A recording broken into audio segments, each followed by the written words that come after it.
السلام علیکم viewers, welcome to your channel الکنز۔ امید ہے کہ آپ کا رمضان اچھا گزر رہا ہوگا۔ آج ہم بچوں کو مسجد میں لانے کے حوالے سے بات کریں گے، کیونکہ دیکھا گیا ہے کہ مسجد میں بزرگ نمازی بچوں کے مسجد میں آنے کو ناپسند کرتے ہیں، انہیں مارتے اور ڈانٹتے بھی ہیں۔ لہٰذا ضروری ہے کہ معلوم کیا جائے کہ شریعت کا اس بارے میں کیا حکم ہے۔ اس بات کو آگے بڑھانے سے پہلے گزارش ہے کہ اب آپ چینل کو سبسکرائب، لائک کر دیں اور صدقہ جاریہ میں شامل ہونے کے لیے اپنے عزیز و اقارب اور دوست احباب سے شیئر بھی کریں۔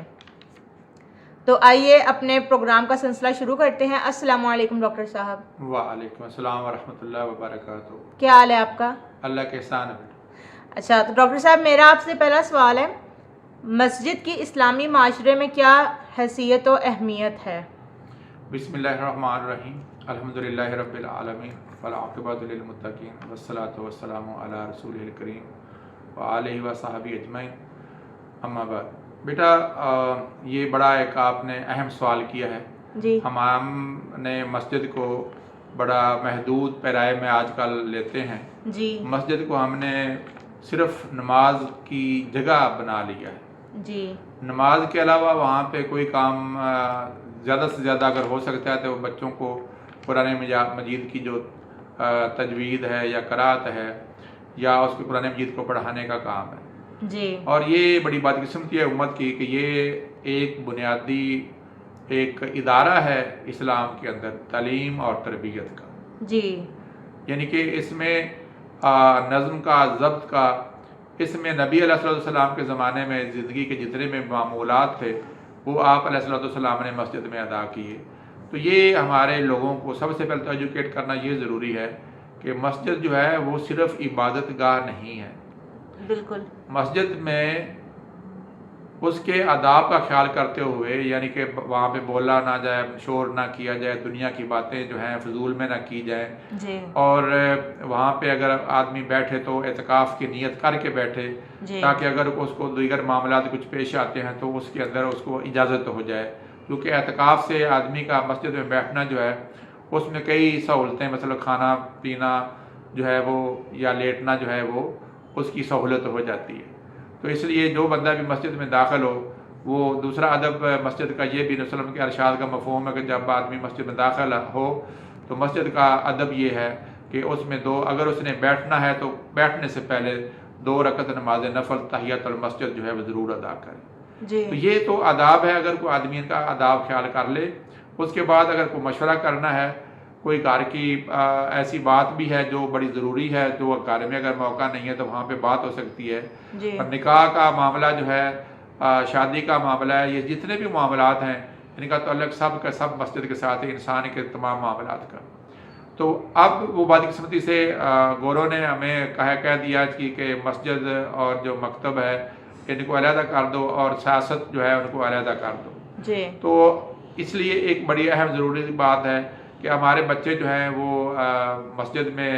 چھوٹی عمر میں جب جانا شروع کرتے ہیں، پھر ان کو پتہ چل جاتا ہے کہ مسجد میں جانا کیسے، آنا کیسے ہے، اس کے آداب کا خیال ہوتا ہے۔ جی تو لہٰذا وہ تمام معمولات مسجد میں ہو سکتے ہیں جو ہماری عمومی زندگی میں ہم گھر سے باہر کرتے ہیں، لیکن اس میں صرف یہی ہے کہ مسجد کے آداب کا خیال کیا جائے۔ اور یہ ایک ایسی تربیت گاہ ہے جہاں پہ آدمی آٹومیٹیکلی، ہر عمر کا آدمی جو ہے بغیر کہے وہ بہت ساری چیزیں سیکھ لیتا ہے۔ جی اچھا ڈاکٹر صاحب، میرا آپ سے نیکسٹ کویسچن ہے، حضور صلی اللہ علیہ وآلہ وسلم کا بچوں کے ساتھ مسجد میں کیسا سلوک ہوتا تھا؟ نبی علیہ السلام کا جو بچوں کے ساتھ ہے وہ تو بڑا ہی شفقت والا سلوک ہم دیکھتے ہیں احادیث اور سیرت کی کتب میں پتہ چلتا ہے کہ نبی علیہ السلام جب عمومی طور پر گھر سے باہر نکلتے اور بازار میں سے گزر رہے ہوتے تو مسجد جو بچے تھے وہ آپ کے پاس آ جاتے، آپ کے ساتھ وہ اکٹھے ٹولی کے ساتھ آپ کے ساتھ بڑا پیار سے پیش آتے تھے اور آپ بھی ان کے ساتھ بہت پیار کرتے تھے۔ اور اس طریقے سے آپ علیہ السلام جب کبھی سفر سے واپس آتے تو بچے جو ہیں وہ آپ کی طرف امڑ کر آتے اور آپ ان میں سے کسی کو آگے بٹھا لیتے، کسی کو پیچھے بٹھا لیتے۔ تو یہ تو آپ علیہ السلام کا مسجد سے باہر کا معمول تھا۔ جہاں تک مسجد کے اندر کی بات ہے تو اکثر کئی احادیث میں اور سیرت کی کتب میں یہ پتہ چلتا ہے کہ یہ بچے کو جو ہم یہ گڑتی کہتے ہیں یا گٹی کہتے ہیں، یہ دلوانے کے لیے خواتین جو ہے اپنے بچوں کو نبی صلی اللہ علیہ وسلم کے پاس لاتی تھیں۔ تو اس طرح سے ہمیں بہت ساری روایتیں ملتی ہیں کہ چھوٹی عمر کے بچے جو ہیں، جو ابھی بچے یعنی کہ پیدا ہوئے ہیں، ان کی تحنیک جو ہے وہ نبی علیہ الصلوۃ والسلام فرمایا کرتے تھے، گڑتی دیا کرتے تھے۔ جی تو یہ برکت کے لیے بھی لوگ اپنے بچوں کو ساتھ لے کر آتے تھے۔ حضرت نعمان بن بشیر رضی اللہ تعالیٰ عنہ جو بالکل چھوٹے سے بچے تھے، تو ان کی والدہ نے کہا کہ رسول اللہ صلی اللہ علیہ وسلم کو انہوں نے کوئی چیز گفٹ کی تھی، تو اس کے اوپر حضرت صلی اللہ علیہ وسلم کی شہادت لے کر آؤ۔ تو مقصد ہے ہمیں متعدد روایات ملتی ہیں کہ جن میں نبی علیہ السلام کے پاس جو ہے وہ مسجد میں بچے آتے تھے اور آپ ان کے ساتھ بہت پیار اور شفقت سے پیش آتے تھے۔ صحیح۔ اچھا تو میرا آپ سے نیکسٹ کویشچن ہے، آپ صلی اللہ علیہ وسلم نے بچوں کے مسجد میں آنے کا لازمی حکم کس عمر کے لیے دیا ہے؟ ہاں، اب دیکھیں، یہ تو پہلے جیسے میں نے کہا کہ ہر عمر کے بچوں کا نبی علیہ السلام نے مسجد میں آنا جو ہے رکھا، اور مسجد میں آنے کے لیے سب سے بڑی بات دو دلائل ہمیں نظر آتے ہیں۔ ایک تو امام ابو داؤد رحمۃ اللہ علیہ نے اپنی سنن میں، اور امام ترمذی نے اپنی جامع میں جو ہے وہ حدیث نقل کی کتاب الصلاۃ کے اندر کہ رسول اللہ علیہ الصلوۃ والسلام نے والدین کو حکم دیا کہ وہ اپنی اولاد کو جب وہ 7 سال کی ہو جائے تو اس کو نماز کا حکم دے، جی، اور جب وہ 10 سال کی ہو جائے تو اس کو اگر وہ نماز میں کوتاہی کریں تو ان کو مضروب بھی کریں، مار پیٹ بھی سکتے ہیں۔ اور یہ بھی حکم دیا کہ جب 10 سال کا بچہ ہو جائے اس کو پھر اب علیحدہ بستر جو ہے بچوں کو دیا جائے۔ جی، تو اب یہ آپ اندازہ کر لیں کہ اس حدیث سے معلوم ہوتا ہے کہ 7 سال کے بچے کو ماں باپ کے لیے جو والدین جن کے اوپر نماز فرض ہے وہ مسجد میں اپنے ساتھ لے کر جائیں، اور جب وہ اپنے ساتھ لے کر جائیں گے تو بچے کو پتہ چلے گا نا کہ بھی نماز کیسے پڑھنی ہے، نماز کی ترتیب کیا ہے، نماز کے آداب کیا ہے۔ جی، اور پھر جب 10 سال کا بچہ ہے اس صورت میں بچے کے اوپر پھر ماں باپ کو صرف یہ نہیں کہا گا کہ بچے کو پہلے 7 سال کی عمر میں ہو سکتا ہے کہ کبھی بچہ نہ جائے، کبھی بچہ چلا جائے، جی، لیکن یا وہ اپنی ماں کے ساتھ نماز کبھی گھر میں پڑھ لے، اور جب 10 سال ہے اس میں تو نبی علیہ السلام نے فرمایا کہ آپ اس کو پھر مار پیٹ بھی کریں تاکہ وہ مسجد میں جائے، کیونکہ بچہ جو ہے وہ ایک شاخ ایسی ہوتی ہے جو نرم شاخ ہوتی ہے، جب تک آپ اس کو مولڈ کر سکتے ہیں، تو اس لیے نبی علیہ السلام نے یہ حکم دیا، اور اس لیے نبی علیہ السلام کے زمانے میں بچے مسجد میں آتے تھے تاکہ وہ مسجد کے ماحول سے مانوس ہوں۔ وہ بہت سی بچہ جو ہم سمجھ رہے ہوتے ہیں کہ بچہ شور کر رہا ہے یا بچہ اس طرح کر رہا ہے، بچہ سیکھ رہا ہوتا ہے، تو اس لیے نبی علیہ السلام نے بچوں کو مسجد میں آنے کا حکم دیا ہے کہ وہ اپنے دماغ میں ان کو ایک ماحول کا پتہ چلے اور بچے اس سے مانوس ہوں، اور تاکہ وہ پکے پکے نمازی بن سکیں، اور پھر اگلے جب بچے بڑی عمر کے ہوں، ان کی مصروفیات اور سائڈ پہ بھی ہوں، تو ان کو اندازہ ہو کہ نہیں مسجد میں آنا بڑا ضروری ہے۔ جی، اچھا ڈاکٹر صاحب میرا آپ سے ایک اور سوال ہے، چھوٹی عمر میں بچوں کو مسجد میں لانے کے لیے کیا فوائد حاصل ہوتے ہیں؟ ہاں، جیسے میں نے ابھی کہا نا کہ ایک تو بات ہوگی کہ ہمارا جو جیسے میں نے کہا کہ 3 صفیں نبی علیہ السلام کے زمانے میں ہوتی تھیں، اور ان 3 صفوں میں بچے جو ہیں درمیان میں ہوتے تھے، عورتیں جو ہیں وہ آخر میں ہوتی تھیں، اور جیسے میں نے حدیث شریف کو بتایا کہ آپ علیہ السلام نے اس چیز کو پسند کیا ہے کہ عورت اپنے گھر میں نماز پڑھے، لیکن مسجد میں آنے سے بچوں کو اور عورتوں کو روکا نہیں جا سکتا۔ صحابہ کرام کے دور میں بھی ایسی تھا، آج بھی عورت کے لیے اتنا ہی بہتر ہے گھر میں نماز پڑھنا جتنا آج سے 1400 سال پہلے، اس میں اس کا تحفظ زیادہ ہے، لیکن اگر وہاں پہ حفاظت کے انتظامات اچھے ہیں اور ان کی سیپریشن کا انتظام اچھا ہے تو عورتوں کو بھی جانا چاہیے، اور بچیاں جو ہیں وہ تو بچوں کی طرح ہوتی ہیں، اگر وہ چھوٹی عمر میں اپنے والدین کے ساتھ جائیں تو ہمارے جتنے بھی نمازی حضرات ہیں ان کو اس طرح ڈسکرج نہیں کرنا چاہیے۔ ہماری بیٹیوں کو بھی پتہ چلے گا کہ نماز مسجد میں ترتیب کیا ہے، جب وہ بڑی ہوں گے تو وہ اپنے بچوں کے لیے اس چیز کو پسند کریں گے اور اپنے بچوں کو وہ خود مسجد میں بھیجیں گے، جب چونکہ انہوں نے مسجد دیکھی ہوگی تو مسجد کا پتہ ہوگا نا مسجد کے اندر معاملات کیسے ہیں، معاملات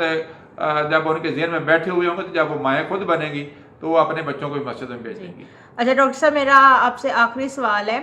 جو لوگ بچوں کو ڈانٹتے اور پیٹتے ہیں انہیں سمجھانا کس حد تک ضروری ہے؟ تو مسجد میں بیٹا جیسے ہم نے کہا کہ وہ اکثر اوقات ہمارے پاس یہ ہوتا ہے کہ ہم اپنی جوانی کی عمر جو ہے وہ گزار کے بڑھاپے کی طرف چلے جاتے ہیں، اور جب بوڑھے ہوتے ہیں تو پھر ہمیں اللہ کی یاد آتی ہے، تو اس وقت ہم لوگ کہتے ہیں جی شور ہو گیا، ہماری نماز خراب ہو گئی۔ نماز بنیادی طور پر نیت کے ساتھ ہے، اللہ کے ساتھ خلوص نیت کے ساتھ آپ کی جو تعلق داری ہے اس کی بنیاد پہ ایک حدیث شریف کا مفہوم آپ فرماتے ہیں کہ ایک آدمی 60 سال کی نماز پڑھتا ہے تو اس کی ایک نماز بھی قبول نہیں ہوتی، اور ایک وہ شخص ہوتا ہے وہ ایک ہی نماز پڑھتا ہے، اللہ تعالیٰ اس کو 700 گنا کر کے اس کا ثواب عطا فرما دیتے ہیں۔ تو اس سے آپ بیٹا اندازہ کر سکیں کہ نماز جو ہے اس کا ثواب یہ رکعتوں اور اس کی رکعتوں پہ نہیں ہے، نہ اس کے اندر لمبے لمبے سجدے کرنے سے ہے، بنیادی طور پر ہے کہ اس آدمی کی جو نیت ہے اللہ تعالیٰ کے ساتھ اس کے آداب کا خیال کرتے ہوئے، اگر اس کی نیت بہت اچھی ہے، اللہ کا خوف اس کے اوپر غالب ہے، تو اللہ کا خوف ہو تو وہ بندہ پیار کرتا ہے، اور پیار کرنے کے لیے سب سے اچھی جو چیز دنیا میں اللہ نے بنائی ہے وہ بچے ہیں۔ جو بندہ بچوں سے پیار نہیں کرتا، نبی علیہ السلام کا جو میں نے بتایا معمول تھا، وہ آپ علیہ السلام کے ساتھ بچے جو تھے، جیسی عادت میں نے ابھی ایک اسی حوالے سے باب بزرگوں کے لیے مثال دے دیتا ہوں اپنے بھائیوں کے لیے، کہ آپ علیہ السلام بخاری شریف میں روایت آتی ہے، آپ کی نواسی تھی سیدہ زینب جو آپ کی بیٹی بڑی تھی، ان کی بیٹی جو تھی حضرت امامہ رضی اللہ تعالیٰ عنہ، نبی علیہ السلام کے اس میں روایت میں آتا ہے کہ آپ علیہ السلام کو صحابی نے دیکھا کہ آپ نے ان کو اپنے کندھوں میں بٹھایا ہوا تھا، جب آپ رکوع میں جاتے تو اس کو بچی کو نیچے اتارتے، رکوع کرتے، سجدہ کرتے، پھر دوبارہ اٹھا کے اپنے اوپر بٹھا لیتے۔ آپ اندازہ کریں کہ مسجد کے اندر ایک بیٹی جو ہے وہ آپ نے یعنی اپنی نواسی کو اٹھایا۔ اس طرح نبی صلی اللہ علیہ وسلم کے حوالے سے یہ روایتیں بھی تمام لوگوں نے سنی ہوئی ہیں کہ حسنین کریمین جو ہے وہ نبی صلی اللہ علیہ وسلم جب آپ نماز پڑھ رہے تھے تو وہ آپ کے کندھوں پہ سوار ہو جاتے اور آپ سجدے کو لمبا کر دیتے۔ اور اس طریقے سے ایک اور بڑی بات اس حوالے سے میں کہہ دوں کہ جن لوگوں کو یہ بچوں کو یا بچیوں کے آنے پہ بڑا غصہ آتا ہے،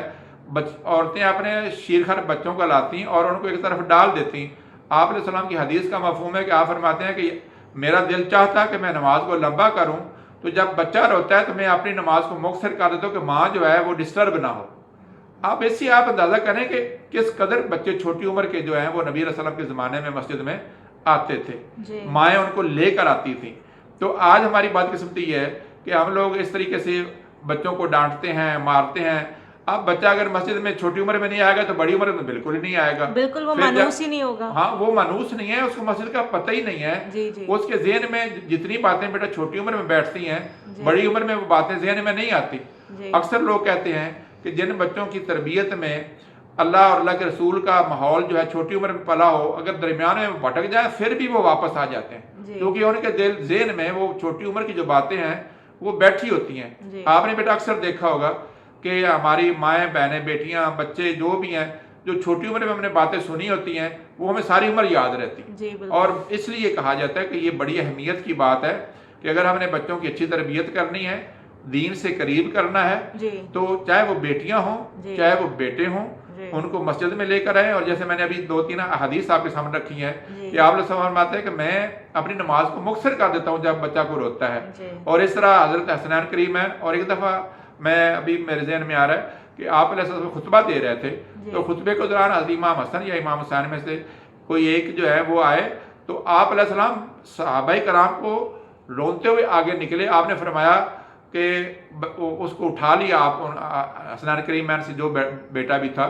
اس کے بعد آپ نے فرمایا کہ یہ جو آیت ہے کہ اولاد جو ہے وہ انسان کے لیے آزمائش ہے۔ تو آپ نے مقصد ہے کہ دیکھیں کہ بچے مسجد میں آتے تھے نا، چھوٹی عمر کا بچہ تھا نا، جس کو آپ نے کہ وہ گر نہ جائے یا اس کو چوٹ نہ آ جائے۔ اگر وہ حضرت حسنین کریمین سے جو بچہ تھا اگر وہ بڑی عمر کا ہوتا تو پھر تو مسئلہ ہی نہیں تھا، پھر تو آپ علیہ السلام نے صرف لازمی عمر کو ایسی حالت دیکھا جس میں خطرے کی حالت ہوگی، ورنہ تو آپ اس طرح نہ جاتے خطبے کو چھوڑ کے آگے کی طرف۔ تو یہ ہمارے مسلمان بھائیوں سے، ہمارے بہن بھائیوں بزرگوں سے یہ بڑی التماس ہے، اور باقی جو لوگ نمازی جوان حضرات ہیں ان سے بھی التماس ہے کہ وہ بڑے بزرگوں کے پاس پیار سے بیٹھیں، ان کو نبی علیہ السلام کی یہ جو میں نے چاند ایک آپ کے سامنے مثالیں رکھی ہیں، اس کے علاوہ بھی بے شمار آپ کے پاس مثالیں مل سکتی ہیں اگر آپ حدیث کا اور سیرت کا جو آپ مطالعہ کریں تو آپ کو پتہ چلے گا کہ نبی علیہ السلام نے بچوں کو مسجد میں آنے دیا بھی، مسجد کو آنے پسند بھی کیا، اور بچوں کے وہاں پہ پیشاب بھی ایک دفعہ ایسا ہوا کہ 2 دفعہ نبی صلی اللہ علیہ وسلم کے اوپر ایک دفعہ لڑکے نے پیشاب کیا اور ایک دفعہ کی لڑکی نے، آپ نے لڑکے کے پیشاب کی دفعہ تو دھلایا نہیں ہے لیکن لڑکی کی دفعہ آپ نے کہا کہ اس کو کپڑے کو دھو دو۔ تو مقصد ہے کہ وہ دونوں میں پیشاب کا شاید فرق ہوتا ہے وہ شریعت کے اعتبار سے۔ تو یہ وہ واقعات ہیں جن کی بنیاد پہ ہمیں نظر آتا ہے کہ بچوں کا مسجد میں آنا چاہیے، اور ہمارے بڑے بزرگ جو ہیں وہ بھی مہربانی کر کے جو اگر میرے عمر کے ساتھی جو اگر ان کو سن رہے ہیں تو وہ خود اللہ تعالیٰ توفیق ان کو عطا فرمائے، ہم سب کو توفیق عطا فرمائے کہ وہ بچوں کا خیال رکھیں اور نبی صلی اللہ علیہ وسلم کے سیرت کے مطابق اگر آج ہمارے بچے مسجد میں ہماری وجہ سے ایک نمازی ہو گیا تو وہ سمجھ لیں کہ میری صدقہ جاریہ بن جائے گا،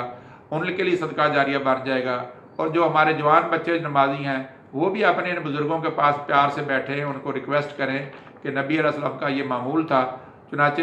وہ مسجد میں بچوں کو انکرج کریں، ان کے والدین سے کہیں کہ ابھی اپنے بچوں کو لے کر، ٹھیک ہے وہ پیچھے کھیلتے رہیں گے بچے، کوئی بات نہیں، لیکن وہ آہستہ آہستہ وہ انشاءاللہ نماز بھی آپ کے ساتھ پڑھیں گے۔ جی چلیں ویورز، امید ہے کہ آپ کو ہماری آج کی یہ کاوش پسند آئی ہے، تو اس چینل کو سبسکرائب، لائک اور شیئر کیجیے اور اس کار خیر میں شامل ہو جائیے۔ انشاءاللہ آپ سے کسی اور اہم موضوع پر دوبارہ ملاقات ہوگی جلد ہی انشاءاللہ۔ اللہ حافظ۔